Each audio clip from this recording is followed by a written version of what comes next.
Naidupeta MB news. Naidupeta గడియారం centre నుండి TDP 786 Rafi ఆధ్వర్యంలో ఎన్నికల ప్రచార ర్యాలీ, పసుపుమయం అయిన పురవీధులు. తిరుపతి జిల్లా నాయుడుపేటలో పోలేరమ్మ గుడి సెంటర్ నుంచి మార్కెట్ వీధిగా సిఎస్ తేజ వరకు ర్యాలీగా వెళ్లడం జరిగింది. అనంతరం 786 రఫీ మాట్లాడుతూ అరాచక పాలనకి అంతమొందించే రోజు దగ్గరలోనే ఉన్నాయని అన్నారు.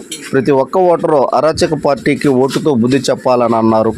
అదేవిధంగా రాష్ట్రం అభివృద్ధి పదంలో దూసుకుపోవాలంటే నారా చంద్రబాబు నాయుడు గారు ముఖ్యమంత్రి చేసుకోవాలన్నారు. అదేవిధంగా సూలూరుపేట నియోజకవర్గ ఎమ్మెల్యే అభ్యర్థి నిలవల విజయశ్రీని మరియు ఎంపీ అభ్యర్థి వరప్రసాదరావు గారిని ఆశీర్వదించాలని ఆయన అన్నారు.